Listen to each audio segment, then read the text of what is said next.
Tenía la caneta Montblanc en la mano cuando sonó el teléfono.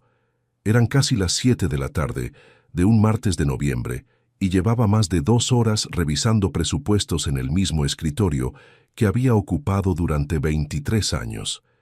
El despacho olía a café frío y a polvo de obra, ese olor que nunca termina de irse del todo por más que frieguen, y estaba a punto de levantarme a buscar el abrigo cuando vi el nombre iluminado en la pantalla del móvil. Valentín Ortega, mi abogado, mi amigo de 3 décadas, el hombre que había gestionado cada contrato, cada compraventa, cada registro de propiedad de mi empresa, desde que éramos 2 tipos jóvenes sin reservas económicas y con más ambición que sentido práctico. No era su costumbre llamar a esa hora. Valentín era de los correos electrónicos formales y las llamadas a primera hora de la mañana, no de los teléfonos de última hora un martes de noviembre. Contesté. Emilio. Su voz sonó diferente desde la primera sílaba. No era el tono calmado de quien confirma una reunión o cierra un expediente sin complicaciones. Era otra cosa completamente distinta. Una tensión contenida y baja, como la de alguien que mide cada palabra antes de pronunciarla, y aún así teme que ninguna sea suficientemente cuidadosa.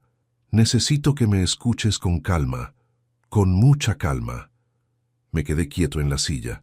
Dime, el registro mercantil me ha notificado esta mañana.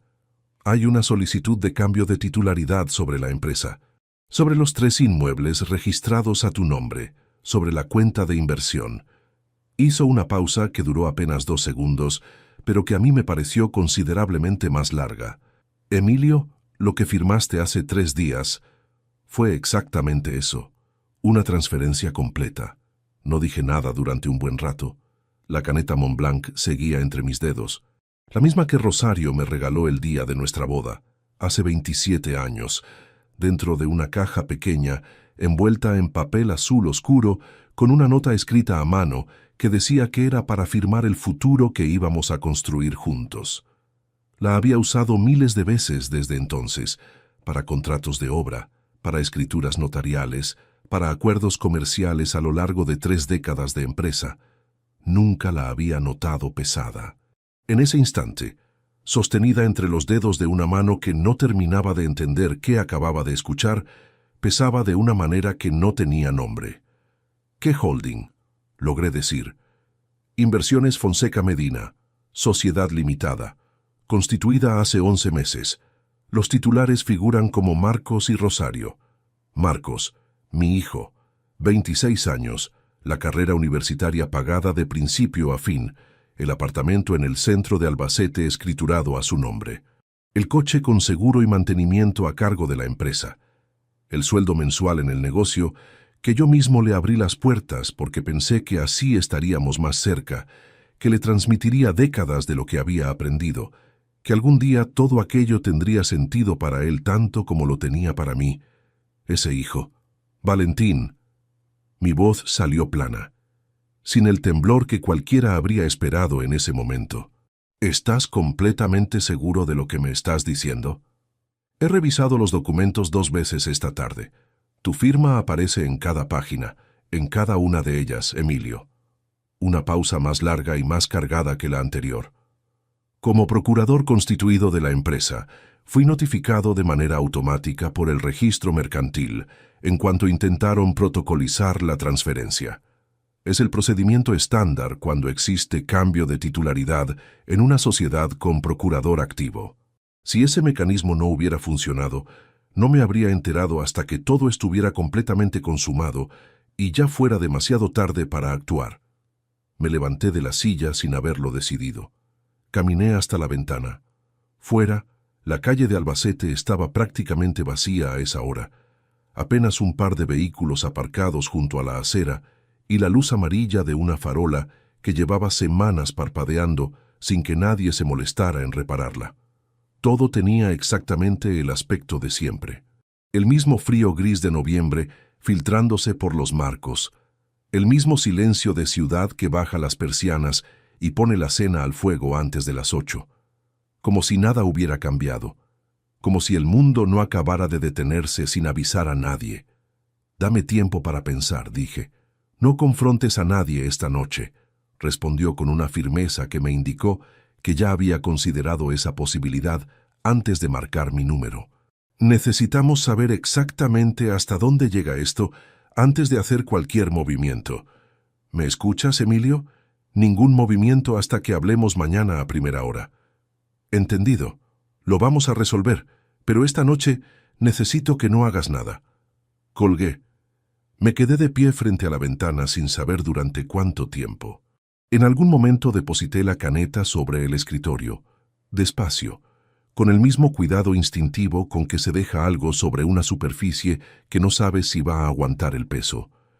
Luego me quedé mirando la calle sin verla realmente, con el teléfono todavía caliente en la mano, y algo que se parecía al vértigo instalándose en el centro del pecho, sin pedir permiso. 35 años. Eso llevaba construyendo lo que en ese martes de noviembre había dejado de ser del todo mío. Había empezado a los 17 sin ningún plan más claro que no volver a pasar el hambre que conocí de adolescente. Cargué sacos de cemento en obras ajenas durante 3 años antes de atreverme a montar algo propio. Levanté esa empresa contrato a contrato, año a año, crisis a crisis. Hubo épocas en que dormía 4 horas y lo consideraba un lujo, inviernos enteros sin un solo día de descanso. Momentos en que estuve al borde de perderlo todo por una mala decisión, por un mercado que no perdonaba, por un socio que incumplió su parte del trato, y siempre encontré la manera de levantarme, de reorganizar, de seguir hacia adelante con lo que quedaba. Pero esto era una categoría completamente distinta a todo lo anterior. No era el mercado, no era ningún desconocido con mala fe. Era Marcos, era Rosario. Y la firma que aparecía estampada en cada página de aquellos documentos era la mía, trazada con la misma caneta de siempre, sin dudar, sin leer una sola línea de lo que tenía delante, porque era mi propio hijo quien sostenía la carpeta con una sonrisa tranquila y una explicación de 2 frases. Si os quedáis conmigo hasta el final, no os vais a arrepentir. Lo que descubrí en los días siguientes cambió cada cosa que creía saber sobre las 2 personas a las que más quise en toda mi vida adulta. Pero antes de contaros cómo llegué a ese martes y cómo terminé poniendo mi nombre donde no debía, necesito que entendáis de dónde venía yo. ¿Quién era Rosario cuando la conocí y en qué se fue convirtiendo con los años mientras yo miraba hacia otro lado pensando que todo estaba en orden? ¿Qué le di a Marcos? ¿Qué le negué sin entenderlo? ¿Y por qué nunca imaginé que el día más costoso de mi existencia llegaría sin ruido, sin señales, sin ninguna advertencia que me pusiera en alerta? Porque así fue, sin gritos, sin escenas, sin nada que lo anunciara.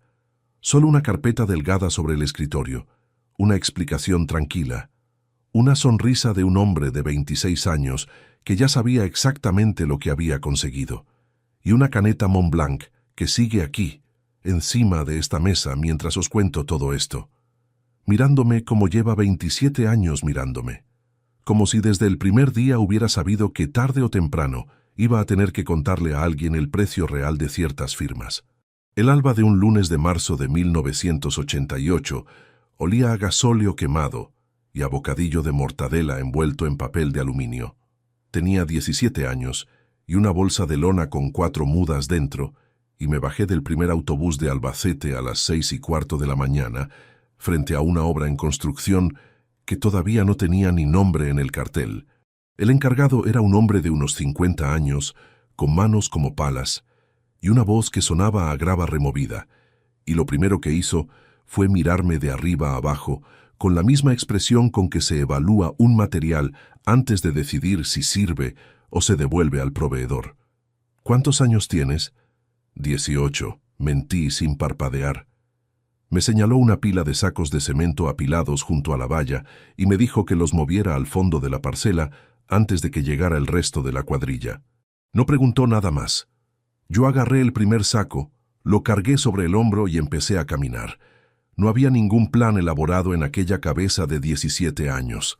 Solo la certeza de que en la casa de mi madre, en el barrio de La Estrella, no había futuro para mí, que mi padre se había marchado cuando yo tenía 9 sin dejar dirección, y que el hambre de verdad, la que no entiende de dignidad ni de orgullo, es el mejor combustible que existe para levantarse antes de que amanezca. Lo aprendí muy pronto, lo apliqué durante muchos años, y a base de aplicarlo construí ladrillo a ladrillo y contrato a contrato todo lo que en ese martes de noviembre estaba a punto de desmoronarse. Pasé 4 años trabajando en obras ajenas, aprendí albañilería, encofrado, replanteo, lectura de planos, ahorraba casi todo lo que cobraba porque no tenía mucho en lo que gastarlo, y porque cada euro guardado era un euro más cerca de algo que todavía no sabía nombrar del todo, pero que ya sentía como una dirección. A los 21 empecé a hacer pequeños trabajos por mi cuenta, reformas de vivienda, ampliaciones de locales, cosas menores que cabían en un presupuesto escrito a mano en una libreta de cuadrículas. A los 24, en 1995, registré Fonseca Construcciones como sociedad limitada con un capital inicial de 12.000 euros prestados a partes iguales por mi madre y por mi hermana Dolores, que entonces tenía 29 años y trabajaba de administrativa en una gestoría del centro. Mi hermana. Dolores siempre fue la persona más sensata que he conocido en mi vida, y también la única que desde el principio nunca se calló lo que pensaba, aunque yo no quisiera escucharlo. Cuando le devolví el préstamo con intereses, 5 años después, me miró con esa expresión suya que mezcla el afecto genuino con una dosis de escepticismo que no tiene remedio, y me dijo que me alegraba que el dinero estuviera de vuelta, pero que el favor que le pedía en realidad no tenía precio. Así era Dolores. Así había sido siempre. A Rosario la conocí ese mismo año, en 1995, en la boda de un primo lejano en un pueblo de la serranía de Cuenca. Ella tenía 22 años y llevaba un vestido de color verde botella, que no tenía absolutamente nada de especial y que aún así no podía dejar de mirar. Nos presentó una tía en común que no recuerdo bien. Hablamos durante 2 horas junto a una mesa de aperitivos que se fue quedando vacía sin que ninguno de los dos lo notara. Ella era enfermera en el hospital de Albacete, hija de una familia trabajadora, 3 hermanos, padre albañil jubilado. No tenía ningún interés en aparentar lo que no era. Eso me resultó más atractivo que cualquier otra cosa. Nos casamos 3 años después, en junio de 1998.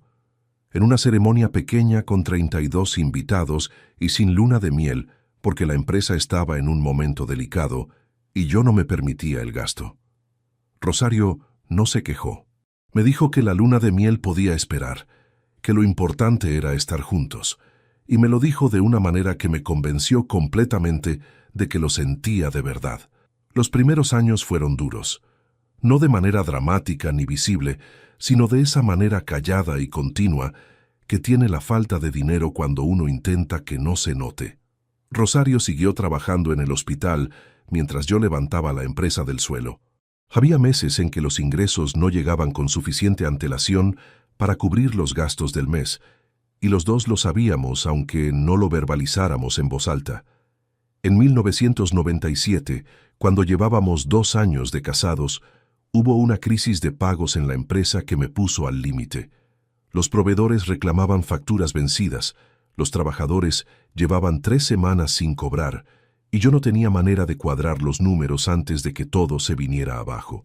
Un martes por la tarde, Rosario llegó a casa del hospital con una bolsa de tela en la mano y la puso sobre la mesa del comedor sin decir nada. Dentro había un sobre con dinero en efectivo, 3.200 euros. Le pregunté de dónde habían salido. De los pendientes de mi abuela, dijo simplemente. Los vendí esta mañana antes del turno. Eran unos pendientes de oro macizo que le había dejado su abuela materna en herencia. Los únicos que tenía de valor. No me había consultado. No había negociado condiciones. Solo los había vendido y traído el dinero porque lo necesitábamos y porque punto. Recuerdo que me quedé callado durante un buen rato sin saber qué decir. Ella se encogió de hombros con esa manera suya de restarle importancia a las cosas importantes y fue a cambiarse de ropa. Con ese dinero pagué la nómina de esa semana. Con lo que entró en el mes siguiente, conseguí poner al día las facturas. La empresa sobrevivió. Y yo guardé aquel recuerdo durante décadas como la definición más exacta que conocía de lo que significa que alguien esté de tu parte. Marcos nació en mayo de 2001. Tenía yo 30 años cuando lo sostuve por primera vez en esa sala de partos del hospital y sentí algo que no tenía precedente en mi experiencia hasta ese momento. No era alegría solamente.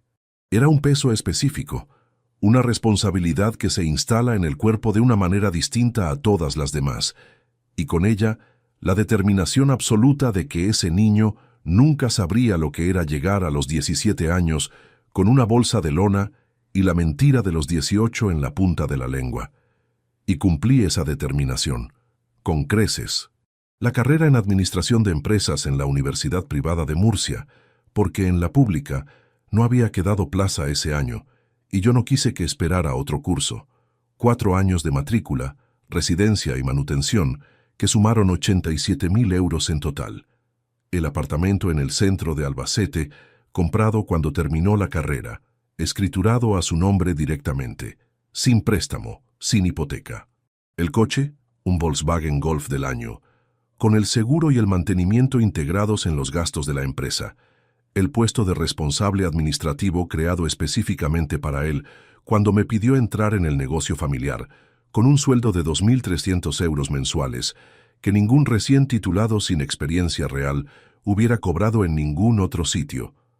No lo hice por obligación. Lo hice porque quería hacerlo. Porque pensé que dándole todo lo que yo no tuve, le estaba dando también la oportunidad de ser mejor de lo que yo había podido ser. Eso creía. Eso creía de verdad. Pero empecé a notar cosas pequeñas en los últimos meses, detalles sueltos que no conecté entre sí, porque en ese momento no tenía ninguna razón para conectarlos. Marcos había empezado a quedarse en el despacho fuera de horario. No todos los días, pero sí 2 o 3 veces a la semana durante los últimos 4 meses. Cuando le pregunté la primera vez, me dijo que estaba reorganizando la estructura del archivo administrativo porque el sistema de carpetas era antiguo y poco práctico. Me pareció razonable. Era su trabajo. Era su espacio. No le di más vueltas. Rosario, por su parte, empezó a hacerme preguntas sobre la empresa que nunca antes había hecho. No de golpe, sino intercaladas con naturalidad en conversaciones de sobremesa, como si fueran curiosidades sin importancia. ¿Cómo estaba distribuida la propiedad entre los activos? Si los 3 inmuebles comerciales estaban registrados directamente a mi nombre o bajo alguna figura mercantil. Si Valentín tenía poder de representación sobre todas las operaciones o solo sobre algunas. Le respondí con la misma naturalidad con que ella preguntaba, sin encontrar nada raro en el interés. Llevábamos 27 años casados. Era normal que quisiera entender mejor cómo funcionaba lo que nos mantenía. Eso pensé. Y ahí estaban, las 2 cosas, perfectamente visibles y perfectamente ignoradas. Marcos en el despacho a deshoras, con una excusa que sonaba lógica. Rosario con preguntas que no sonaban a nada en particular. 2 piezas de un mismo dibujo que yo no estaba mirando desde la distancia necesaria para entender qué forma tenía. Dolores me llamó un domingo de octubre, 3 semanas antes del martes en que sonó el teléfono de Valentín. Me dijo que tenía una sensación que no sabía explicar bien, que Rosario la había llamado a ella 2 días antes, sin motivo aparente, solo para charlar, y que eso era raro porque no lo había hecho nunca antes, porque entre las 2 nunca había habido ese tipo de cercanía. Me preguntó si todo estaba bien en casa. Le dije que sí. Emilio, dijo con ese tono que llevaba 37 años sin haber necesitado cambiar. Cuando algo no te cuadra, no lo ignores porque te resulte incómodo. Tú no eres de los que ignoran. No empieces a hacerlo ahora.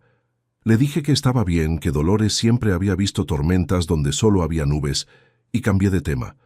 Colgué sin darle más importancia, y seguí mirando hacia adelante como llevaba haciendo toda la vida, sin sospechar que lo que estaba a punto de llegar ya llevaba 11 meses construyéndose en silencio, justo detrás de mí. «Papá, ¿tienes un momento?»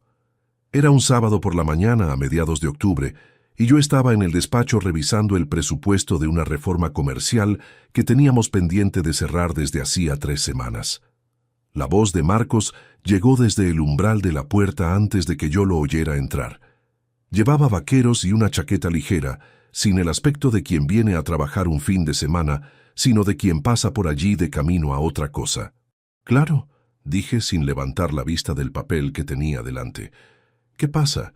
Se acercó al escritorio y dejó una carpeta delgada sobre la superficie libre que había a mi derecha.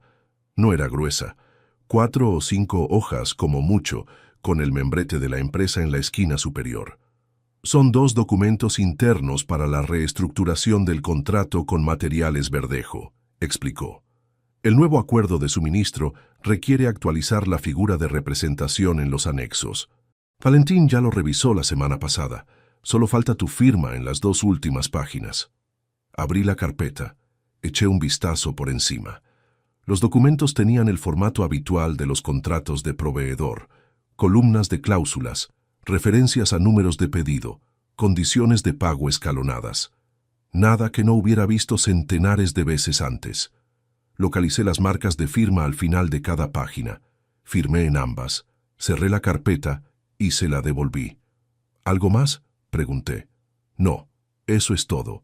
Recogió la carpeta con una calma que en ese momento no me llamó la atención en absoluto. Dijo que tenía que pasar a ver a unos amigos al mediodía. Me preguntó si quería que le dejara café hecho antes de irse. Le dije que no hacía falta. Salió del despacho y escuché la puerta principal cerrarse 2 minutos después. Volví al presupuesto de la reforma. En ese momento no había ninguna razón para que aquella escena me generara la menor incomodidad. Era mi hijo. Trabajaba en la empresa. Traía documentos de proveedor que necesitaban firma, algo que había ocurrido decenas de veces en los 2 años que llevaba en el negocio. Si hubiera podido saber entonces lo que sé ahora, habría cogido aquella carpeta delgada y la habría abierto página a página con toda la atención que no le presté. Habría leído cada cláusula, cada referencia cruzada, cada número de registro. Habría llamado a Valentín ese mismo sábado a pesar del fin de semana. Pero no lo supe, y Marcos ya contaba con eso. Lo que tardé en entender semanas después fue que aquella mañana de octubre no era una gestión administrativa. Era una prueba deliberada y muy calculada para confirmar una sola cosa: que su padre firmaba sin leer cuando era él quien traía los papeles. Necesitaba esa certeza antes de dar el paso siguiente, el paso que importaba de verdad, el que tenía 11 meses de preparación detrás. Y yo se la di sin condiciones, con una firma rápida y sin levantar la vista del presupuesto que tenía entre manos. Pasaron 10 días. Fue un miércoles por la tarde, sobre las 6, cuando noté algo que en ese momento me pareció pequeño, pero que se quedó instalado en algún lugar de la cabeza sin pedir permiso. Entré a casa y escuché la voz de Rosario hablando en el pasillo de la planta de arriba. No era una conversación ordinaria.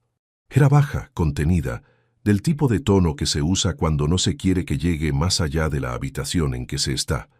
Me detuve en la entrada sin hacer ruido y escuché durante unos segundos sin entender nada de lo que decía, porque la distancia era demasiada, pero percibí con claridad el momento exacto en que se interrumpió en mitad de una frase. Silencio. Luego sus pasos cruzando el suelo de madera en dirección a la escalera. Apareció en el rellano con el teléfono en la mano y una expresión que se reorganizó en menos de un segundo al verme abajo. «No te había escuchado llegar», dijo. «Acabo de entrar». Señalé el teléfono con un gesto. «¿Todo bien?». Era Carmela. Respondió refiriéndose a su hermana mayor. «Tiene otro problema con el seguro médico del niño. Ya sabes cómo es». Asentí. Me quité el abrigo. Fui a la cocina a buscar agua.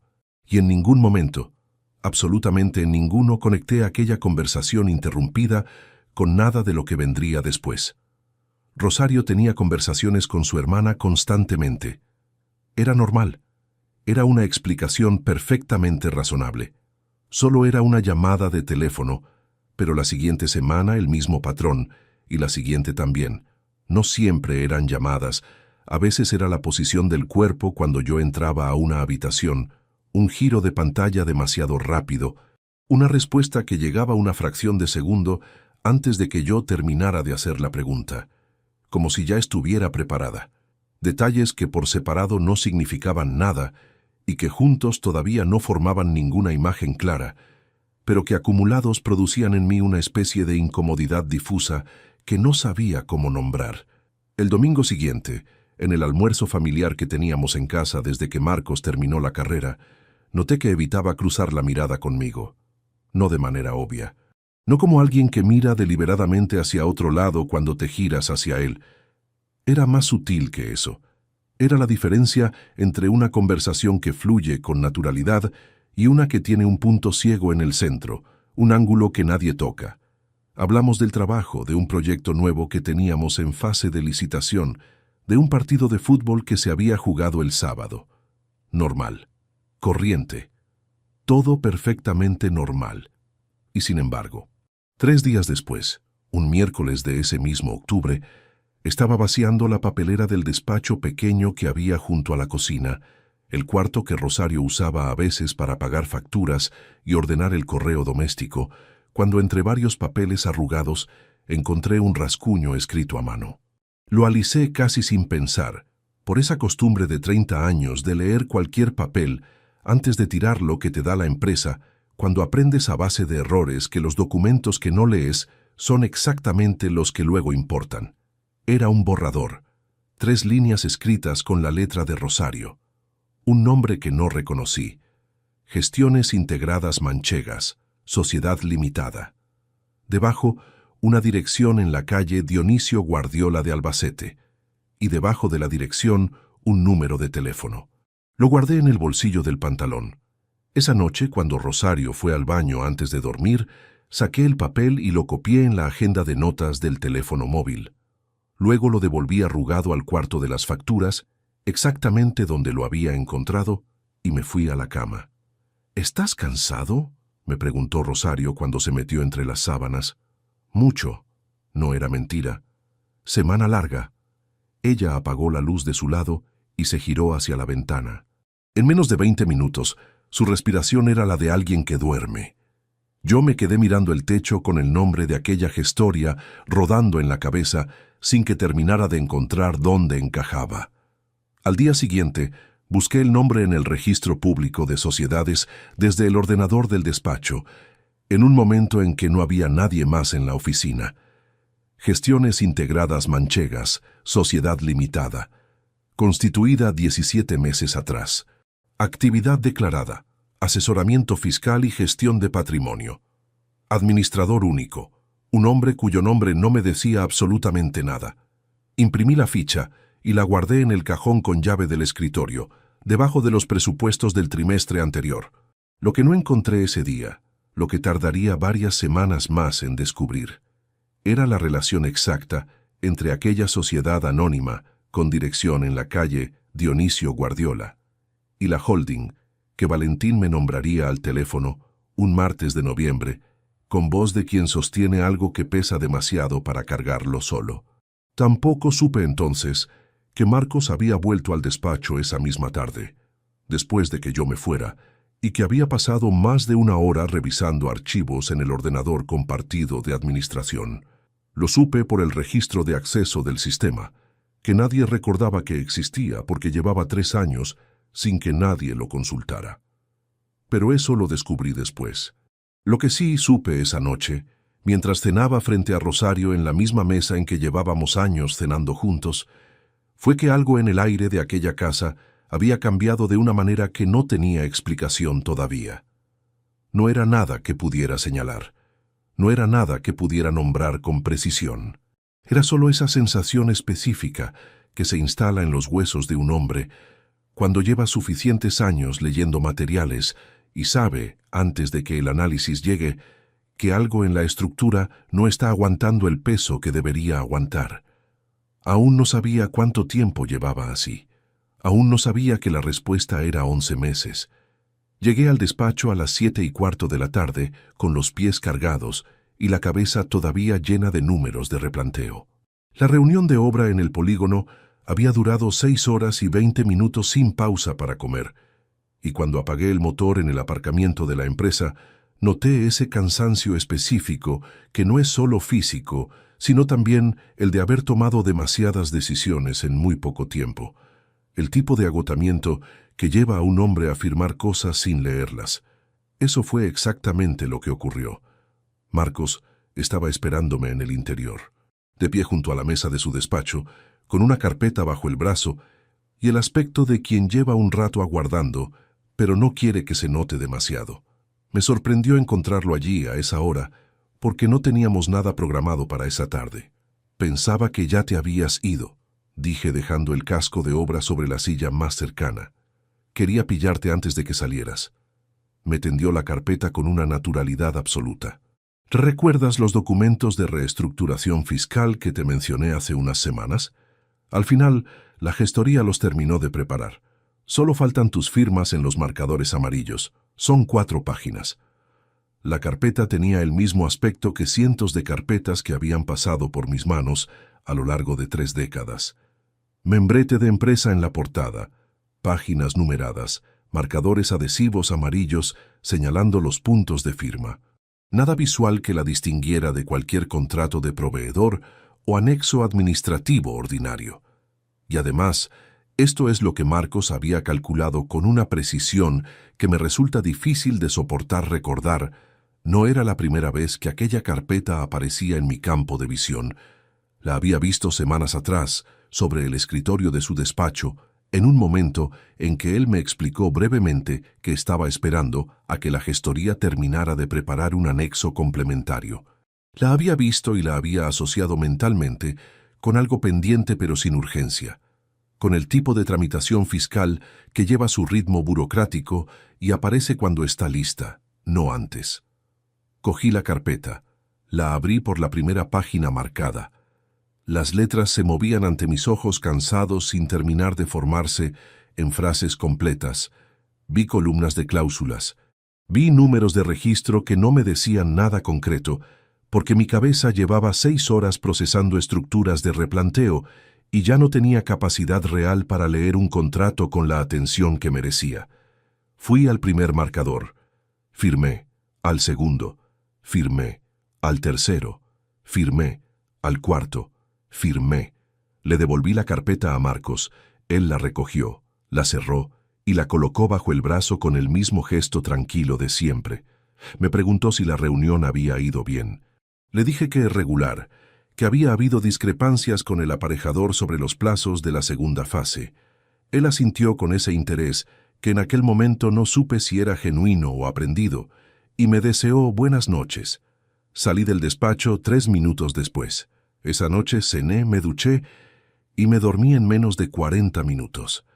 3 días después sonó el teléfono de Valentín, y aquí es donde necesito detenerme. ¿Dónde tengo que contaros lo que se siente cuando el suelo desaparece bajo los pies de un hombre que llevaba 35 años construyendo cosas precisamente para tener superficie firme donde apoyarse? Valentín habló durante 16 minutos. Yo no me moví de la silla en ningún momento. Empezó por el principio, con la voz de quien ha ordenado mentalmente cada información antes de pronunciarla, porque sabe que el orden importa, que una sola pieza fuera de lugar puede hacer que el otro no comprenda el peso total de lo que está recibiendo. El primer documento es la escritura de constitución de Inversiones Fonseca Medina, Sociedad Limitada, dijo. Fecha de constitución, 16 de diciembre del año pasado. Administradores solidarios, Marcos Fonseca Medina y Rosario Medina Gutiérrez. Capital social inicial, 3.000 euros. Objeto social declarado, gestión y administración de activos inmobiliarios y empresariales. Escuché sin interrumpir. El segundo documento es una escritura de cesión de participaciones sociales de Fonseca Construcciones, Sociedad Limitada, a favor de Inversiones Fonseca Medina. El 100% de las participaciones. Tu firma aparece en las páginas 3, 5, 7 y en la última. Noté que mis manos habían dejado de estar quietas sobre la mesa sin que yo hubiera dado ninguna orden para que eso ocurriera. Un temblor pequeño, casi imperceptible, que empezó en los dedos y fue subiendo despacio por el antebrazo hasta instalarse en algún punto entre el codo y el hombro sin terminar de irse. El tercer documento es una escritura de transmisión de 3 inmuebles: el local comercial de la calle Feria, el almacén del polígono industrial y la nave de la carretera de Valencia, los 3 transmitidos a la holding por precio simbólico de €1 cada uno, con tu firma como transmitente en cada escritura. €1 cada uno. Los 3 inmuebles que habían costado juntos 470.000 euros, a lo largo de 15 años de inversión progresiva, adquiridos uno a uno en momentos en que podía permitirme inmovilizar capital porque la empresa estaba sólida y yo pensaba en el largo plazo. Transmitidos, por €1 cada uno. El cuarto documento es una autorización de disposición total sobre la cuenta de inversión. Valentín leyó el número de cuenta. Era el mío. La cuenta que abrí en 2009 con los beneficios de un contrato de obra municipal y que había ido alimentando año tras año hasta acumular 243.000 euros. La autorización otorga capacidad de disposición plena a los 2 titulares de la holding. Valentín se detuvo. Yo seguía sin decir nada. El sonido de la calle llegaba desde la ventana, como desde una distancia que no correspondía con la realidad física. Un vehículo pasando, el pitido lejano de una bocina, el mundo siguiendo su ritmo de martes por la tarde, como si nada de lo que acababa de escuchar tuviera ninguna relación con él. Emilio, la voz de Valentín era baja y muy directa. Tu firma aparece en todos y cada uno de esos documentos. Los he verificado 3 veces esta tarde. No hay ningún error de identificación. Sé cuándo firmé, dije por fin. Lo sé. Y sé que no leí lo que tenía delante. También lo sé. El silencio que siguió no tenía nada de incómodo. Era el tipo de pausa que se instala entre 2 personas que llevan décadas conociéndose y entienden que hay momentos en que las palabras añaden menos de lo que el silencio sostiene. ¿Cuánto tiempo lleva preparado?, pregunté. La holding se constituyó hace 11 meses. La gestoría instrumental que aparece en las escrituras, Gestiones Integradas Manchegas, fue el vehículo de preparación. Lleva operativa desde hace algo más de 1 año. Gestiones Integradas Manchegas. El nombre del papel arrugado en la papelera del cuarto de Rosario. El mismo nombre que había copiado en el teléfono 3 semanas atrás, sin entender todavía la dimensión exacta de lo que significaba. Ahora lo entendía. Mañana a las 9 en mi despacho, dijo Valentín. Esta noche no confrontes a nadie, Emilio. Necesitamos establecer exactamente qué posición legal tienes antes de dar cualquier movimiento. ¿Me escuchas? Te escucho, colgué. Me quedé en la silla durante un tiempo que no fui capaz de medir con precisión. En algún punto noté que la habitación estaba completamente en silencio y que fuera había oscurecido sin que yo lo hubiera registrado. La caneta Montblanc seguía en el mismo sitio de siempre, sobre el lado derecho del secante. La observé durante varios segundos, sin ningún pensamiento articulado, solo con esa especie de aturdimiento físico que produce el impacto de una verdad que el cuerpo procesa más despacio que la mente. Me levanté. Cogí el abrigo del perchero. Apagué la luz. Entonces sonó el fijo del despacho. 3 tonos. 4. Me detuve junto al marco de la puerta con la mano todavía en el interruptor y el abrigo sobre el brazo. En la pantalla pequeña del identificador aparecía el nombre Marcos. No contesté. Salí al aparcamiento con el mismo paso de siempre, porque si había alguien observando desde algún punto, no podía permitirme caminar como un hombre al que acaban de vaciar por dentro. Llegué a casa 20 minutos después. Rosario estaba en la cocina. Olía a ajo sofrito y aceite caliente, el mismo olor de miles de noches anteriores en aquella misma cocina. «Llegas tarde», dijo sin girarse del fuego. Reunión que se extendió. Me senté a la mesa. Ella sirvió los platos. Hablamos de algo que no recuerdo. Yo respondí en los momentos adecuados con frases que no comprometían nada, con la cabeza funcionando en 2 registros completamente separados, uno de cara a ella y otro completamente interior y frío, catalogando, ordenando, evaluando. En un momento de la cena, Rosario levantó la vista del plato y me miró con una expresión que no era exactamente preocupación, pero que tampoco era del todo neutra. «Te noto ausente. ¿Pasó algo hoy?» «El aparejador de la obra del polígono, ya sabes cómo es». Sostuve su mirada el tiempo necesario. «Nada que no se resuelva». Ella asintió y volvió a la cena. Fue el primer momento en que estuve a punto de ceder, no de confrontarla, sino simplemente de no poder sostener aquella normalidad fabricada con los mismos materiales que usaba para todo lo demás. Tuve que hacer un esfuerzo real y concreto para que la voz no me saliera diferente, para que los gestos no tuvieran ningún ángulo distinto al de siempre. Lo conseguí. Pero mientras recogía los platos después de cenar y escuchaba a Rosario hablar por teléfono en el salón con una de sus hermanas, volví a pensar en lo último que Valentín me había dicho antes de colgar. No el resumen de los documentos, no la instrucción de no mover nada. Lo último de todo, pronunciado en voz baja y con una pausa delante, que indicaba que todavía no tenía la respuesta completa.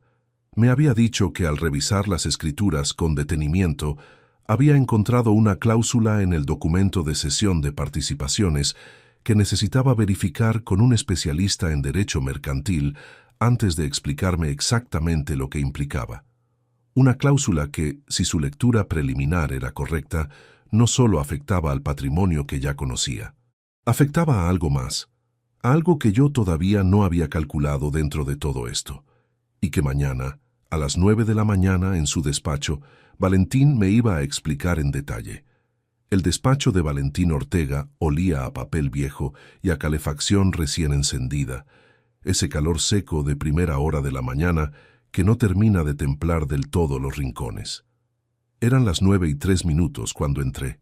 Valentín ya estaba detrás de su mesa, con 4 carpetas abiertas frente a él y una taza de café que no había tocado todavía. Llevaba la misma chaqueta gris de los miércoles formales y tenía unas ojeras que indicaban que tampoco había dormido mucho más que yo. Me señaló la silla del otro lado sin decir nada. Me senté. Él empujó hacia mí la primera carpeta.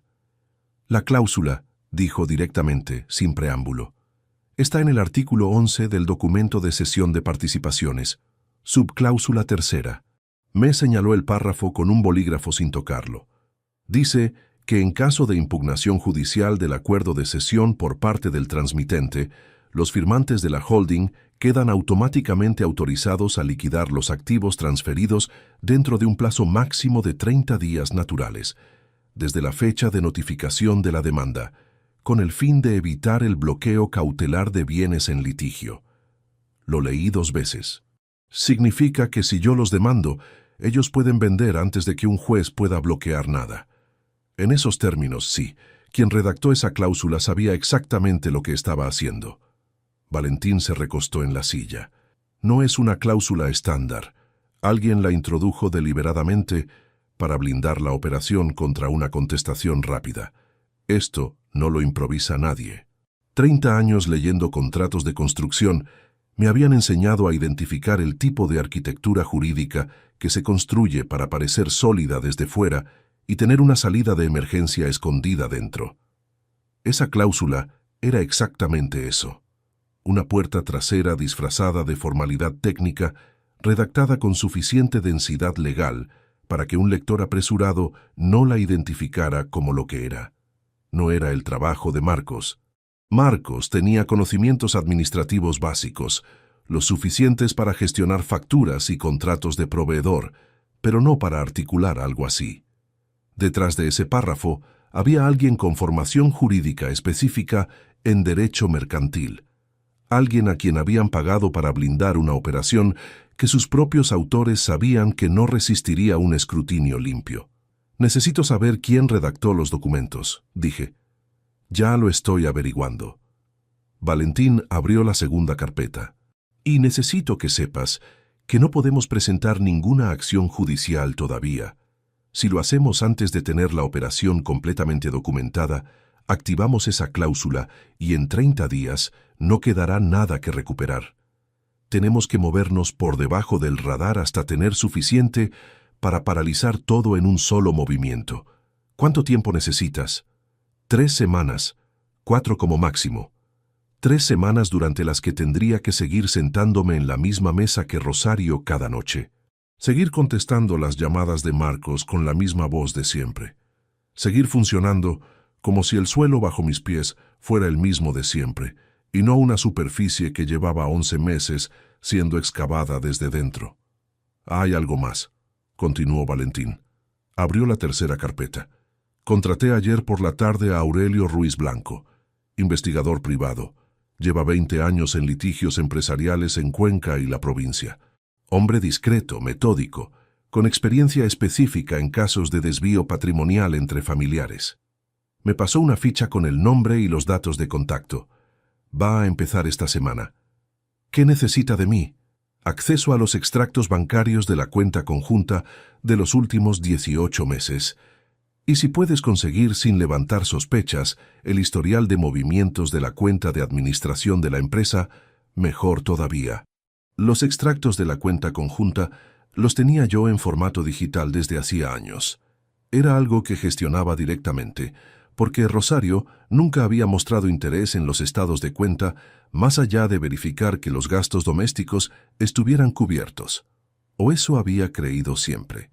Esa tarde, en el despacho, abrí el portal bancario desde el ordenador con la puerta cerrada y descargué los movimientos de los últimos 24 meses. Los imprimí. Me senté con los folios en la mano y empecé a leerlos con la misma atención con que leía los estados de medición de una obra en curso, línea a línea, fecha a fecha, sin saltar nada.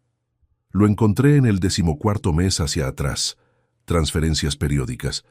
Pequeñas y regulares en importe, pero regulares en frecuencia. 2 o 3 veces al mes, siempre entre 400 y 800 euros, hacia una cuenta cuyo titular no aparecía identificado en el extracto, solo el número de referencia. En 23 meses, sumaban 19.400 euros. No eran los gastos domésticos. Los gastos domésticos los conocía perfectamente porque llevaba décadas revisando esa misma columna. No eran facturas de servicios, no eran compras habituales. Eran transferencias manuales, ejecutadas desde el perfil de usuario que compartíamos en la banca online, en días y horas que correspondían a momentos en que yo estaba habitualmente en obra. Fotografié cada página con el teléfono. Las guardé en una carpeta cifrada.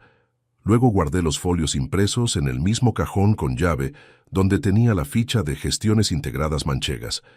Se los entregué a Valentín al día siguiente. Él los envió a Aurelio Ruiz Blanco esa misma tarde. Lo que Aurelio encontró en los días siguientes llegó en 3 bloques separados, cada uno más consistente que el anterior. El primer bloque confirmó que las transferencias de la cuenta conjunta iban a una cuenta abierta a nombre de Marcos Fonseca Medina, en una entidad diferente a la que usábamos habitualmente. Una cuenta que yo no sabía que existía. No era la cuenta nómina que la empresa le ingresaba mensualmente. Era una cuenta paralela, sin tarjeta asociada, usada exclusivamente para recibir esas transferencias. El segundo bloque fue el que me dejó sin palabras durante un buen rato, cuando Valentín me lo leyó por teléfono.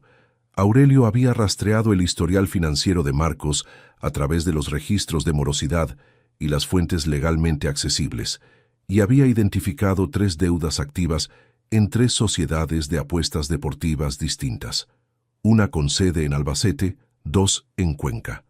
Las deudas sumaban 38.000 euros entre las 3, acumuladas a lo largo de 18 meses. 2 de ellas tenían ya avisos de reclamación extrajudicial emitidos en los últimos 4 meses. 38.000 euros. Eso era lo que mi hijo necesitaba, y yo, sin saberlo, había estado financiando parte de esa deuda desde la cuenta conjunta con transferencias que Rosario autorizaba en mis ausencias. El tercer bloque llegó 5 días después de que Aurelio empezara a trabajar, y llegó de una manera que no estaba planificada. Ese jueves, a mediodía, salí de una reunión con un proveedor de materiales en el polígono y tomé la calle Dionisio Guardiola de vuelta hacia el despacho porque era el camino más directo y tenía el aparcamiento justo a la vuelta. Iba despacio porque había un camión de reparto bloqueando parcialmente el carril y no podía adelantar. Fue precisamente por eso, por esa marcha reducida y sin voluntad propia, que vi a Marcos. Salía por la puerta lateral del número 42 de esa calle, la puerta lateral del edificio donde, según el registro de sociedades, tenía su sede Gestiones Integradas Manchegas. Llevaba la misma chaqueta del sábado anterior y una carpeta de cartón bajo el brazo. Caminaba con paso rápido hacia la acera opuesta y no miraba en ninguna dirección particular. Entonces levantó la cabeza, giró levemente el cuello, y nuestros ojos se encontraron a través del parabrisas. Fue medio segundo. Menos, quizás. Me detuve porque el camión de delante se había detenido. No porque yo lo hubiera decidido. Marcos se paró también un instante, con la expresión de quien procesa una situación en tiempo real y busca la respuesta correcta mientras todavía está calculando el problema. Luego sonrió. Un gesto breve, natural, sin exceso. Bajé la ventanilla. «¡Qué casualidad!», dije. «Venía a resolver un tema del seguro del apartamento», respondió señalando vagamente el edificio a su espalda. «Hay una correduría aquí cerca que lleva la póliza, un cambio en las condiciones de renovación nada importante». Lo miré el tiempo exacto que hubiera mirado a cualquier persona a quien me encontrara por la calle sin motivo de alarma. Ni un segundo más, ni uno menos. «¿Comes en casa esta noche?», pregunté. «No puedo. Quedé con unos amigos». «Bueno». Subí la ventanilla. El camión arrancó. Avancé. Por el retrovisor lo vi quedarse en la acera unos segundos, mirando alejarse el coche, antes de retomar el paso en la dirección contraria. No pude leer su expresión desde esa distancia. Tampoco lo intenté demasiado, porque necesitaba que mis manos siguieran quietas en el volante y que el coche siguiera circulando con normalidad hacia el aparcamiento, como si aquella fuera una tarde cualquiera. En cuanto aparqué, escribí a Valentín: «Marcos saliendo de la sede de Gestiones Integradas Manchegas. Hoy 12:45. Carpeta bajo el brazo». La respuesta llegó en 4 minutos. «Se lo digo a Aurelio ahora mismo». Esa tarde, de vuelta en el despacho, dediqué 2 horas a revisar los contratos originales de adquisición de los 3 inmuebles transferidos. No buscaba nada específico. Buscaba todo. Cualquier inconsistencia entre las fechas de registro originales y las fechas que aparecían en los documentos de la holding, cualquier referencia cruzada que no encajara, cualquier número de finca registral que pudiera haber sido alterado o mal transcrito en las escrituras de transmisión. Encontré 2 discrepancias menores en los números de referencia catastral del almacén del polígono. No eran errores que invalidaran nada por sí solos, pero eran el tipo de imprecisión que se produce cuando alguien trabaja con documentos copiados en lugar de con originales físicos verificados. Alguien que tenía acceso a las copias digitales de los expedientes, pero no a las escrituras originales custodiadas en la notaría. Lo anoté, lo fotografié, lo envié a Valentín. Fue él quien me llamó esa noche, a las 8:30, con un tono diferente al de las últimas conversaciones. No era el tono de quien gestiona una crisis contenida. Era el de quien acaba de recibir algo que cambia el peso del expediente. «Aurelio encontró al abogado», dijo. «¿Qué abogado?» «El que redactó los documentos, el que incluyó esa cláusula del artículo 11. Una pausa calculada. «No es un desconocido, Emilio. Tiene relación directa con alguien que conoces. Y cuando te diga quién es, vas a entender por qué este plan lleva tanto tiempo preparándose y por qué estaba tan bien construido». Se detuvo. «Mañana, en persona. Esto no es para decirlo por teléfono». El nombre que Valentín pronunció al día siguiente no era el de un desconocido. Era el de Héctor Medina Gutiérrez, el hermano pequeño de Rosario. 39 años, abogado especialista en derecho mercantil con despacho propio en Tarancón desde hacía 8 años. El mismo hombre que había comido en mi mesa docenas de veces a lo largo de 27 años. El mismo que me llamó cuando compró su primer coche para pedirme consejo sobre el seguro. El mismo al que le presté 4.000 euros en 2016 cuando su despacho tuvo problemas de liquidez en el primer trimestre, un préstamo que devolvió puntualmente y por el que me dio las gracias con un abrazo en el rellano de mi casa un domingo de enero. Me quedé quieto en la silla del despacho de Valentín durante un tiempo que no fui capaz de medir. ¿Estás seguro? Aurelio localizó los documentos de constitución de la holding en el registro mercantil de Albacete. El notario autorizante figura en el pie de cada escritura. Valentín abrió la carpeta y giró una de las páginas hacia mí. Héctor Medina Gutiérrez aparece como asesor jurídico de la operación en el expediente interno de la notaría. No en los documentos públicos, porque eso lo mantuvieron fuera del registro visible, pero en los archivos de seguimiento del procedimiento notarial, su nombre aparece en 3 comunicaciones internas como letrado de la parte compradora. Letrado de la parte compradora. Mi cuñado. El hermano de mi esposa. El abogado al que yo había prestado dinero sin condiciones 8 años atrás, porque era familia y porque en aquel momento lo necesitaba. Había redactado la cláusula del artículo 11. Había diseñado el mecanismo de blindaje que convertía cualquier impugnación judicial en una carrera contrarreloj de 30 días. Conocía perfectamente la estructura patrimonial de mi empresa, porque durante años había escuchado conversaciones de sobremesa en las que yo hablaba sin ningún tipo de reserva. Porque era familia. Porque uno no mide las palabras delante de la familia. «Emilio», dijo Valentín con una calma que era el tipo de calma que se construye deliberadamente para que el otro tenga dónde apoyarse. Lo que esto significa desde el punto de vista legal es que tenemos un perímetro mucho más amplio del que calculábamos inicialmente. Héctor conocía la estructura jurídica de la empresa con un nivel de detalle que ningún abogado externo hubiera podido alcanzar en el tiempo disponible. Eso explica por qué los documentos estaban tan bien construidos. ¿Cuándo entró en esto? Aurelio estima que desde el principio, la constitución de gestiones integradas manchegas se realizó con su asesoramiento directo. Fue él quien eligió la fórmula de la gestoria instrumental para separar la planificación de la ejecución y dificultar el rastreo.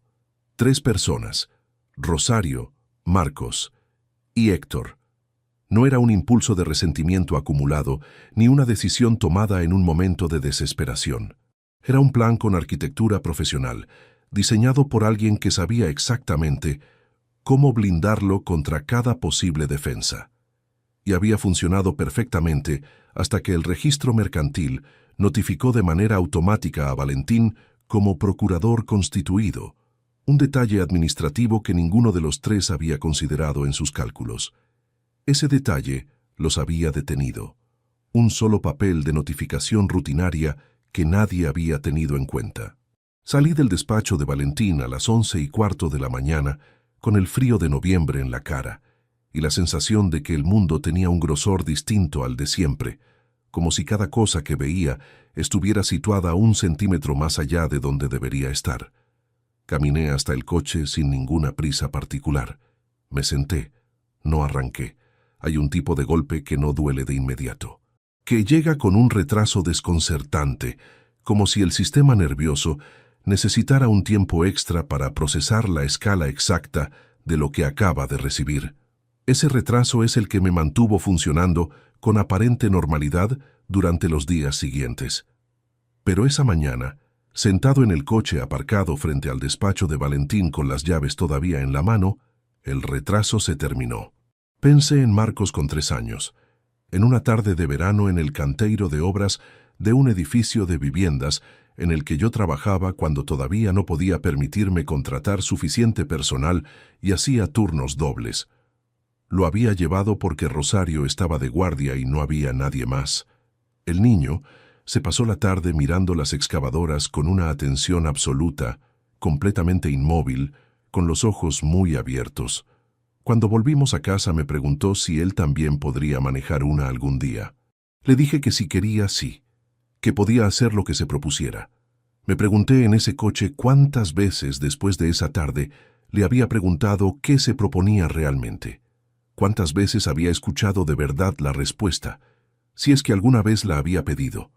Cuántas conversaciones habían terminado con yo hablando de la empresa y él asintiendo con una expresión que yo interpretaba como interés y que quizás era otra cosa completamente distinta. No estaba absolviendo lo que había hecho. No era eso. Un hombre de 26 años con carrera, apartamento y sueldo Tiene capacidad plena para elegir entre hacer daño y no hacerlo, y Marcos había elegido. Eso no cambiaba. Pero tampoco podía ignorar que yo había construido alrededor de él una arquitectura de comodidades sin nunca construir lo que debería haber sido el cimiento de todo eso. Una relación real. Arranqué el coche. Esa noche, sobre las 11:30, cuando Rosario ya dormía, me levanté del sofá donde había estado leyendo sin leer durante 2 horas y fui a la cocina a buscar agua. Me quedé de pie junto a la ventana del fondo, la que daba al pequeño patio interior, con el vaso en la mano y la oscuridad fuera. Recordé una noche de octubre de 2003. Acababa de perder el contrato más grande que había tenido hasta ese momento. Una obra de rehabilitación de un edificio municipal que habría supuesto casi un año de trabajo garantizado para toda la plantilla. Lo perdí por un margen de 900 euros en el presupuesto, 900 euros que el competidor había ajustado mejor que yo en la partida de materiales. Llegué a casa destrozado y sin ganas de hablar. Rosario me vio la cara en la entrada y no preguntó nada. Fue a la cocina, puso café. Sacó los folios del presupuesto que yo había dejado sobre la mesa del despacho y empezó a revisarlos línea a línea. A las 2 de la madrugada seguía ahí, con un bolígrafo en la mano y 3 folios llenos de anotaciones en los márgenes. Me dijo que había encontrado 4 partidas, donde los márgenes podían ajustarse, sin comprometer la calidad técnica, y que si quería podíamos rehacer el presupuesto esa misma noche para tenerlo listo por si surgía otro concurso similar en las próximas semanas. No lo hizo porque le sobrara energía a las 2 de la madrugada después de un turno de 12 horas. Lo hizo porque en aquel momento yo la necesitaba y ella lo vio sin que yo dijera nada. Esa mujer había existido, era real, y en algún punto entre aquella noche de 2003 y este noviembre que me estaba consumiendo por dentro, algo en ella había decidido que ya no era suficiente con lo que tenía. Que los años de ausencias y de silencios y de cenas en las que yo llegaba con la cabeza en los números de la empresa habían acumulado un peso que ella nunca verbalizó y que yo nunca pregunté. No la absolvía tampoco. Eso necesito dejarlo claro, porque lo que hizo no tiene disculpa posible independientemente de lo que hubiera sentido. Pero sí podía entender, de pie junto a esa ventana a las 11:30 de la noche, que parte de lo que había pasado tenía mis huellas en los bordes, que yo había puesto ladrillos sin darme cuenta en las paredes de una soledad que ella fue construyendo en silencio durante años mientras yo miraba hacia otro lado. Ese reconocimiento no era consuelo, era simplemente la verdad, y la verdad tiene la costumbre de aparecer cuando ya no sirve de nada preventivo. Volví al sofá. Intenté dormir. No lo conseguí del todo.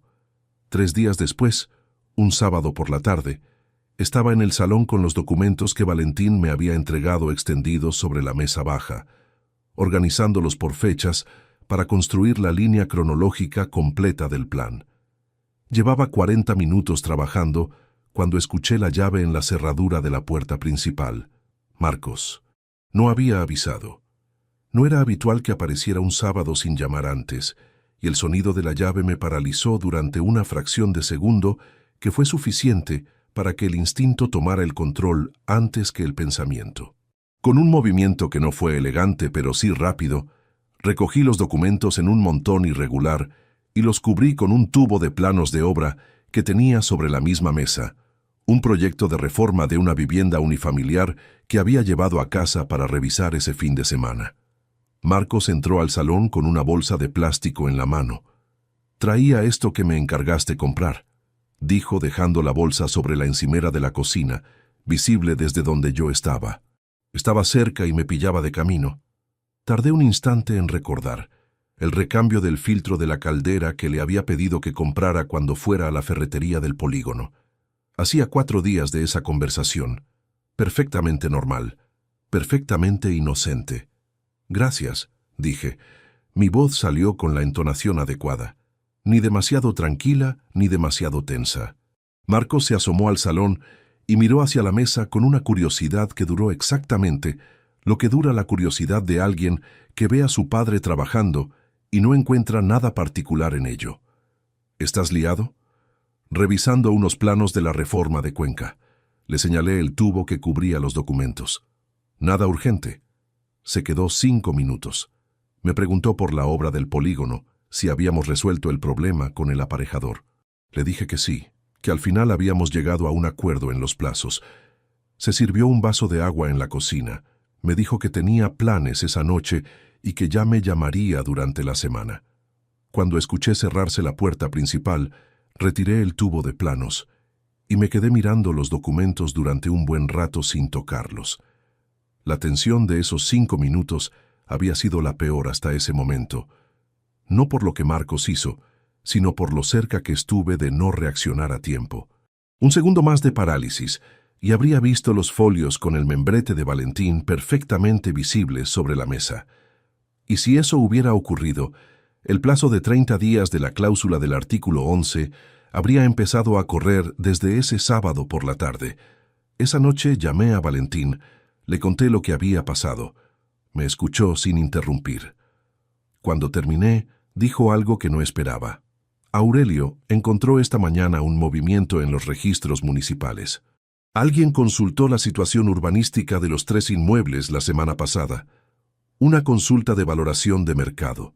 Una pausa breve y muy cargada. Emilio, están buscando compradores. Ya. No están esperando a que esto se consolide legalmente. Están moviendo los activos en paralelo mientras el proceso de transferencia todavía está en impugnación. Me quedé en silencio. ¿Cuánto tiempo tenemos?, pregunté. Menos del que pensábamos cuando empezamos. Aurelio está en eso ahora mismo. Mañana sabremos más. Aurelio Ruiz Blanco tenía 62 años, manos grandes y una manera de hablar que prescindía de cualquier adorno innecesario. Cuando entró al despacho de Valentín ese lunes por la mañana y dejó sobre la mesa una carpeta de cartón marrón con el lomo numerado, lo primero que hizo fue sentarse, abrirla sin preámbulo y señalar la primera página con el índice sin decir todavía nada. Era el tipo de hombre que prefería que los datos hablaran antes que él, y en ese momento los datos hablaban con una claridad que no necesitaba ningún comentario adicional. 2 compradores identificados. El primero, una sociedad de inversión inmobiliaria con sede en Murcia. El segundo, un particular con varios inmuebles comerciales registrados en la provincia de Cuenca y antecedentes documentados de operaciones de compraventa rápida. Ambos contactados a través de un intermediario cuyo número de teléfono Aurelio había rastreado hasta un agente inmobiliario sin oficina física registrada que operaba exclusivamente por encargo y por referencias. Las consultas de valoración urbanística que detecté la semana pasada no eran exploratorias, dijo Aurelio con la misma cadencia plana de siempre. Son el paso previo a una oferta formal. En operaciones de este tipo, entre la consulta de valoración y la firma de una reserva, hay habitualmente entre 2 y 3 semanas si hay interés real de ambas partes. Me miró con una directidad sin rodeos. Hay interés real de ambas partes. Valentín, que había escuchado en silencio hasta ese momento, apoyó los codos sobre la mesa. Entonces no tenemos 3 semanas, tenemos 10 días como máximo antes de que aparezca el primer papel con arras firmadas. 8, corrigió Aurelio. Si se mueven al ritmo que llevan 8 días. 8 días. Lo que llevaba semanas siendo una carrera silenciosa se había convertido en algo con un plazo físico y concreto. No era ya solo la cuestión de reunir suficiente evidencia para impugnar. Era la diferencia entre actuar ahora y llegar tarde a algo que ya no tendría marcha atrás. ¿Qué necesitas para presentar la cautelar?, le pregunté a Valentín. Ya la tengo redactada desde hace 5 días. Esperaba confirmar la identidad de los compradores antes de presentarla para que el argumento de urgencia fuera incontestable frente al juez. Señaló una segunda carpeta sobre el lateral derecho de la mesa. Hoy mismo la presento. Esta tarde, si consigo la firma del perito que certifica el vicio de consentimiento antes de las 2. ¿Y la cláusula del artículo 11? La cautelar la neutraliza precisamente por adelantarse a la activación de esa cláusula. Si el juzgado la admite a trámite antes de que ellos presenten cualquier documento de compraventa, El bloqueo es previo a la venta y la cláusula no tiene dónde operar. Valentín recogió la carpeta y la cerró con una firmeza que no era brusquedad, sino precisión. La admisión debería llegar en 48 horas si el juzgado de lo mercantil la trata con la urgencia que corresponde al riesgo de daño irreparable. 48 horas frente a 8 días. Los márgenes eran los justos. No había espacio para ningún error, ningún retraso administrativo, ningún imprevisto que hiciera perder aunque fuera un día de ventaja. Salí de ese despacho con la certeza de que la parte que podía delegar estaba en las manos correctas y con la certeza paralela de que la parte que no podía delegar, seguir funcionando con normalidad frente a Rosario y frente a Marcos durante los días que faltaban, dependía exclusivamente de mí. Esa misma tarde, mientras Valentín ultimaba los documentos para el juzgado, recibí un mensaje de Marcos. «¿Quedamos a tomar café esta semana? Tengo algo que contarte». Lo leí 3 veces. Algo que contarte. No supe qué significaba eso en ese contexto, y precisamente por eso no podía ignorarlo.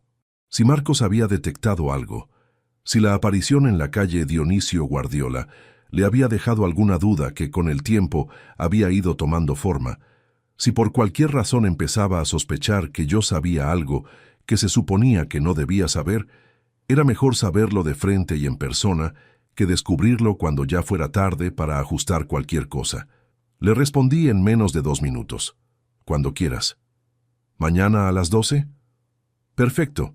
Quedamos en el bar Castellano, en la calle Marqués de Molins, un sitio que habíamos frecuentado cuando Marcos tenía 15 o 16 años y yo pasaba por su instituto a recogerlo los viernes para comer juntos, en esa época en que todavía encontraba huecos reales en la agenda para ese tipo de cosas antes de que la empresa se fuera comiendo los márgenes de tiempo que no se recuperan.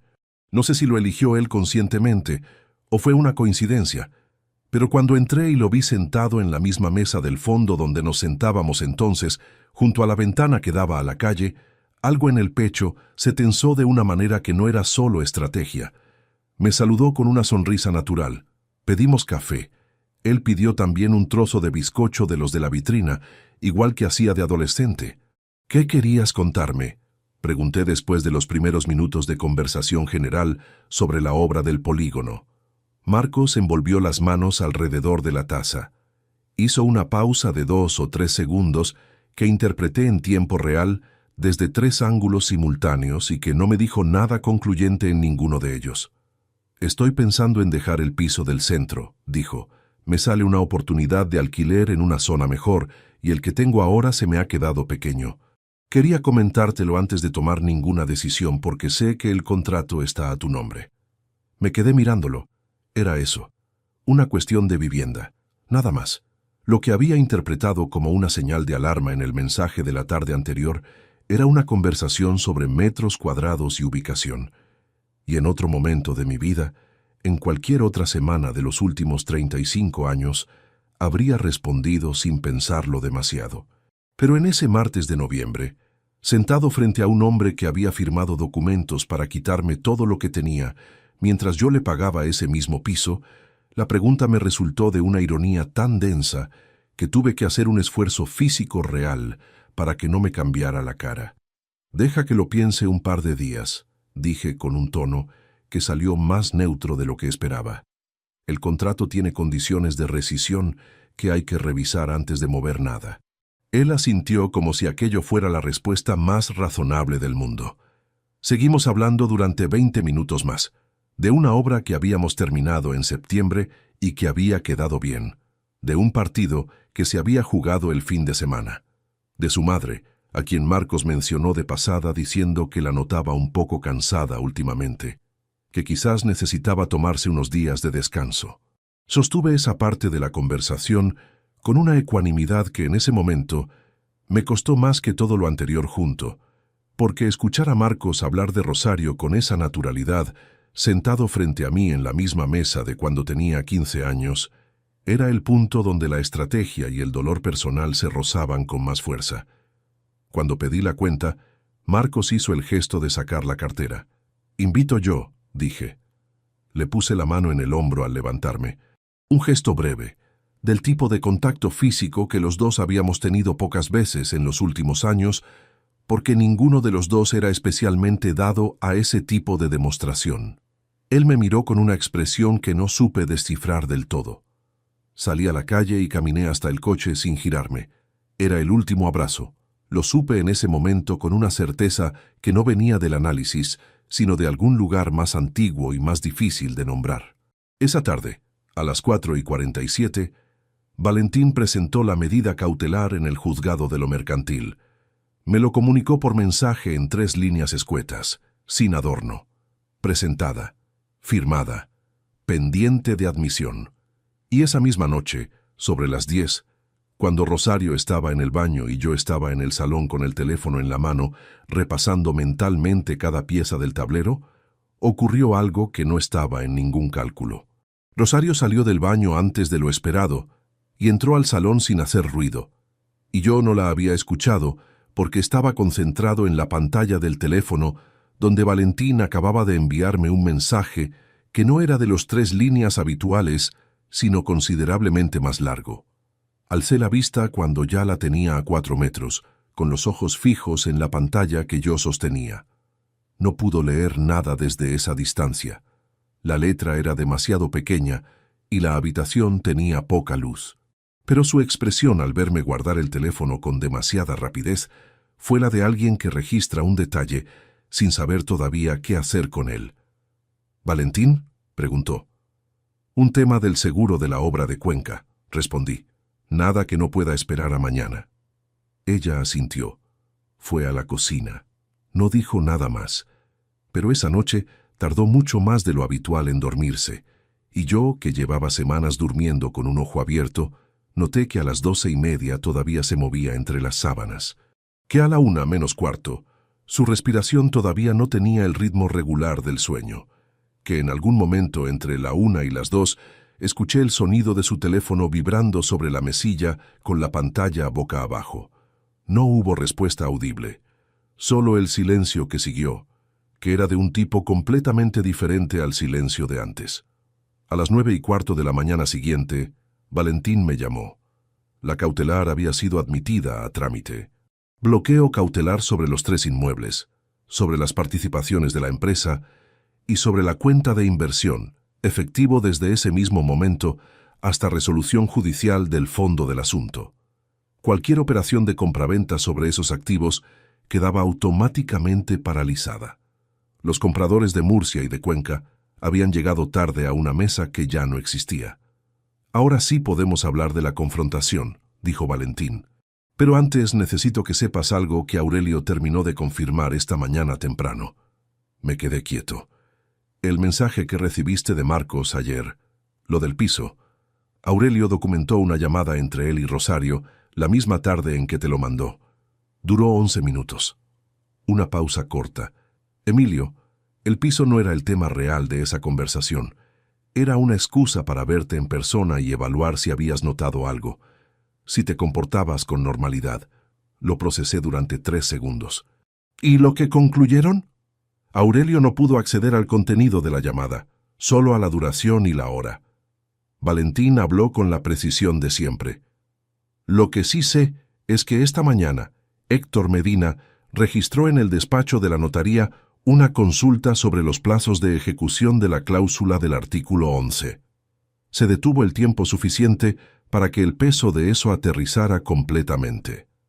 Están considerando activarla voluntariamente, sin esperar a que tú presentes ninguna demanda.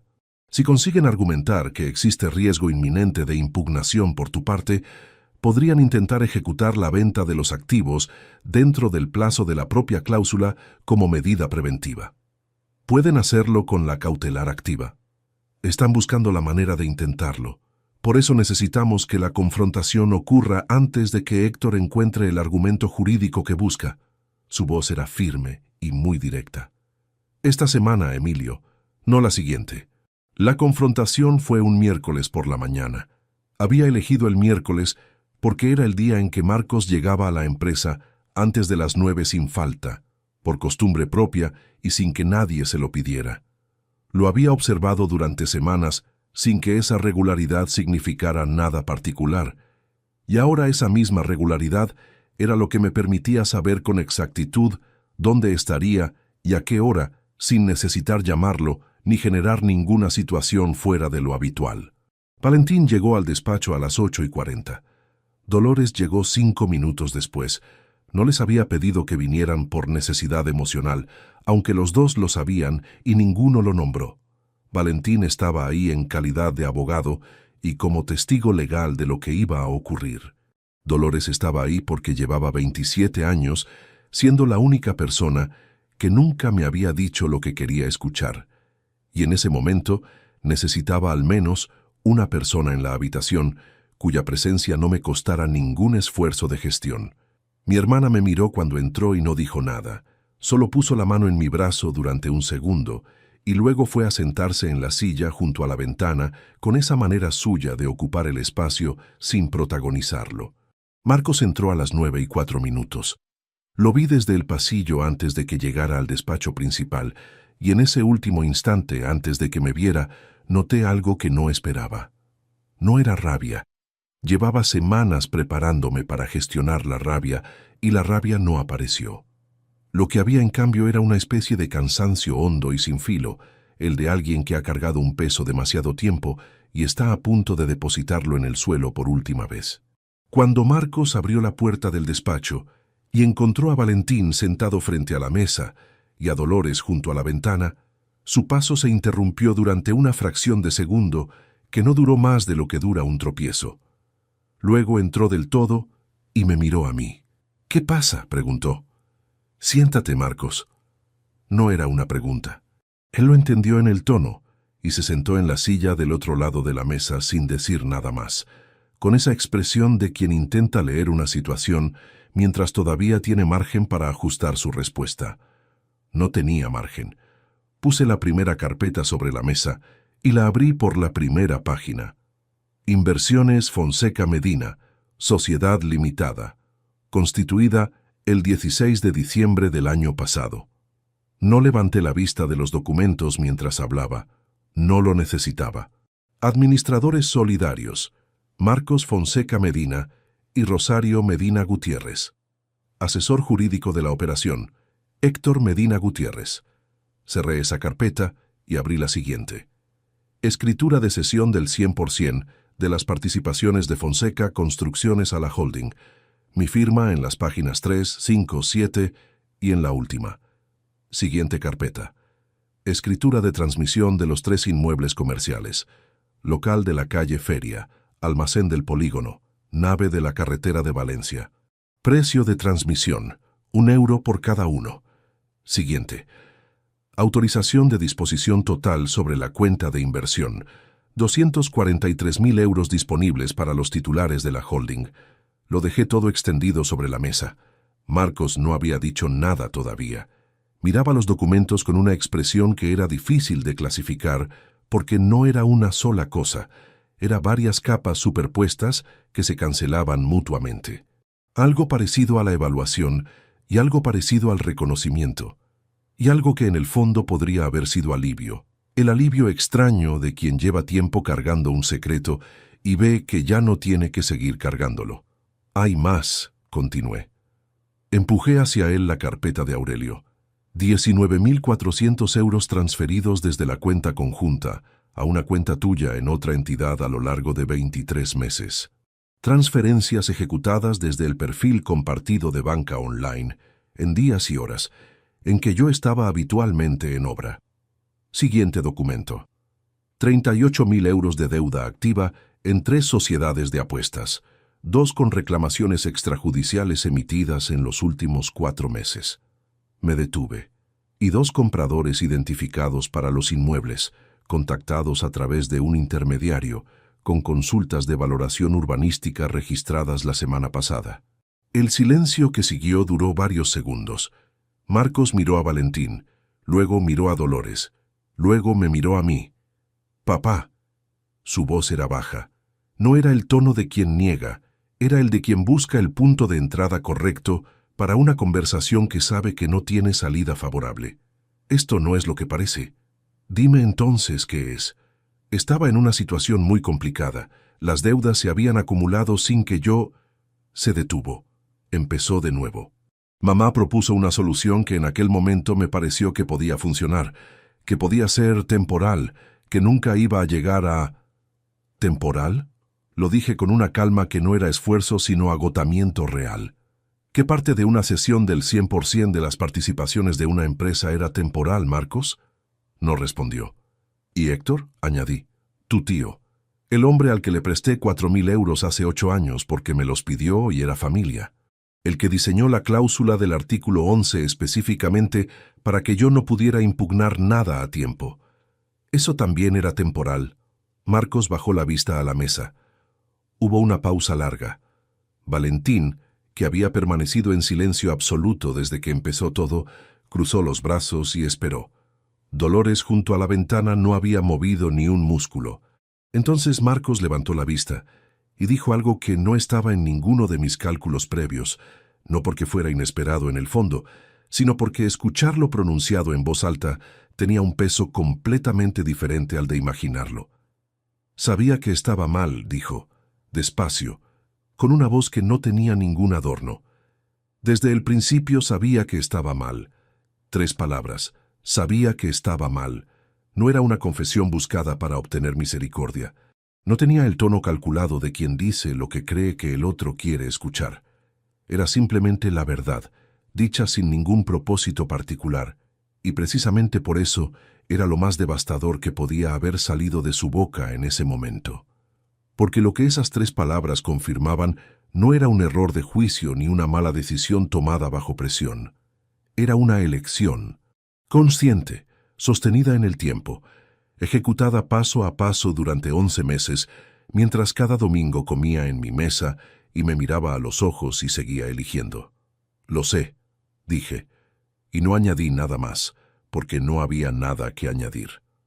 Valentín tomó la palabra entonces con la precisión de quien ha ordenado cada paso con mucha anterioridad. Marcos, como representante legal de Emilio Fonseca Delgado y en virtud de los documentos aquí presentes, procedo a notificarte formalmente lo siguiente. Sacó un sobre de la carpeta que tenía a su derecha y lo depositó sobre la mesa frente a Marcos. Primero, tu contrato laboral con Fonseca Construcciones, Sociedad Limitada, queda rescindido con efecto inmediato a partir de esta fecha, por causa grave debidamente documentada. El sobre contiene la carta de despido disciplinario registrada y firmada.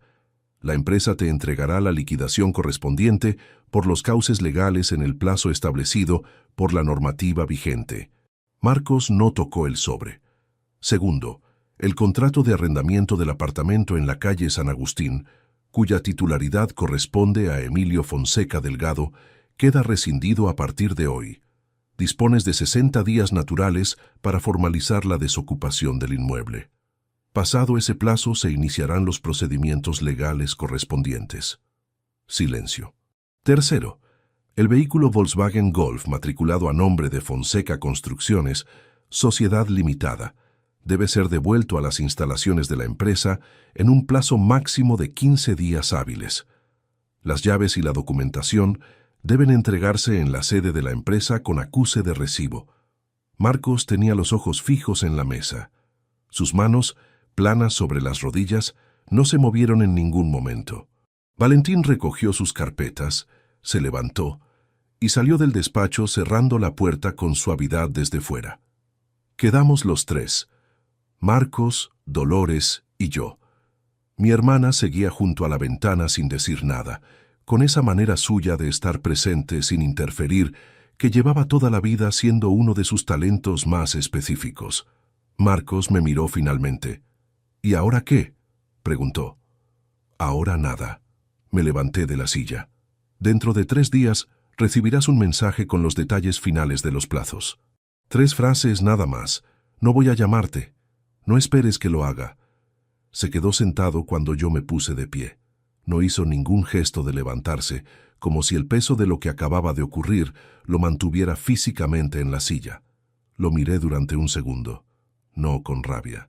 Con esa especie de distancia definitiva que se instala cuando el vínculo ya no tiene ningún hilo que no esté roto. Salí del despacho. Valentín esperaba en el pasillo con otro sobre en la mano, el de Rosario. La notificación de inicio de procedimiento de divorcio, que se tramitaría por las vías legales correspondientes y que llegaría a manos de mi esposa esa misma tarde a través de un procurador. No fui yo quien se lo entregó. Eso había sido una decisión que tomé desde el principio. No quería estar presente en ese momento, no porque me faltara entereza, sino porque había entendido que no tenía nada que decirle a Rosario que no estuviera ya dicho en los documentos. 27 años no se cierran con una conversación, se cierran con un papel firmado y con el silencio que viene después. Lo que sí hice esa tarde, cuando el despacho quedó vacío y Dolores se fue después de darme un abrazo, que duró más que ninguno de los que recordaba de los últimos años, fue sentarme frente al escritorio y abrir el cajón central. La caneta Montblanc estaba donde siempre, negra, lacada, con el capuchón enroscado, la misma de siempre, la misma que Rosario me regaló el día de nuestra boda, con una nota sobre el futuro que íbamos a construir juntos, la misma que había usado para firmar 3 décadas de contratos, de escrituras, de acuerdos que habían convertido una bolsa de lona con 4 mudas en una empresa sólida, con 40 trabajadores y 3 inmuebles comerciales. La misma con la que había firmado, sin leer, los documentos que lo cedían todo. La cogí. La sostuve un momento entre los dedos. Luego la metí en el cajón, la cubrí con el bloc de notas que tenía encima y cerré el cajón con llave. Sobre la mesa de los empleados, junto a la entrada, había una cerámica pequeña con bolígrafos y lápices que llevaba ahí desde que la empresa tenía 3 trabajadores y una sola habitación como sede. Cogí uno de los bolígrafos, de plástico azul, sin marca, el tipo de utensilio que se compra en paquetes de 20 y que nadie nota ni recuerda. El mismo tipo de bolígrafo que había usado en los primeros años, cuando firmar un contrato de obra era lo más importante que había ocurrido en la semana. Me senté. Abrí la carpeta que Valentín había dejado sobre el escritorio antes de irse. Los documentos de impugnación y recuperación de activos, listos para mi firma en los marcadores señalados. Cada página representaba un paso en el proceso de deshacer lo que habían tardado 11 meses en construir, el retorno de las participaciones, la anulación de las transmisiones inmobiliarias, la cancelación de la autorización de disposición sobre la cuenta. Firmé la primera página, firmé la segunda, la tercera, la cuarta, cada una con el mismo bolígrafo azul de plástico que no pesaba nada entre los dedos y que era exactamente igual al que había usado 35 años atrás cuando no tenía todavía nada que proteger. Cuando terminé, dejé el bolígrafo sobre la mesa y me quedé mirando las páginas firmadas durante un momento sin ningún pensamiento articulado, solo con esa especie de quietud específica que llega cuando una cosa ha terminado del todo y la siguiente todavía no ha empezado. Dolores me había dicho antes de irse, mientras se ponía el abrigo en el pasillo, algo que no le había pedido que dijera, pero que era exactamente lo que era. Lo que construiste una vez, lo vuelves a construir, porque sabes cómo se hace y ellos nunca lo supieron. No le respondí en ese momento, pero sentado frente a esos documentos firmados con un bolígrafo sin nombre, en el mismo escritorio de siempre, en el despacho que olía a café frío y a polvo de obra como llevaba oliendo 23 años, entendí que tenía razón, que el patrimonio era recuperable, porque lo que lo había generado no era un golpe de suerte, ni una herencia recibida sin esfuerzo, sino 35 años de levantarse antes de que amaneciera y de no parar cuando otros paraban. Lo que no era recuperable era otra cosa. No era el dinero, ni los inmuebles, ni las participaciones. Era la versión de Marcos que yo había construido en mi propia cabeza durante 26 años. La del niño que miraba las excavadoras con los ojos muy abiertos y decía que quería trabajar al lado de su padre.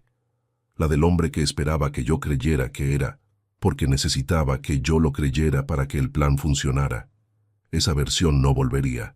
Y aprender a vivir con el espacio que dejaba era el trabajo que nadie me había advertido que vendría después de la victoria, el que no aparece en ningún documento ni en ninguna carpeta numerada y que sin embargo es el más largo de todos. Recogí las carpetas. Apagué la luz del escritorio. Antes de salir me detuve un momento en el umbral y miré el despacho en la penumbra. El escritorio, la silla, las estanterías con los expedientes de 35 años ordenados por año y por proyecto. Todo exactamente en su sitio. Guardé el bolígrafo azul en el bolsillo de la chaqueta. No sé explicar bien por qué lo hice.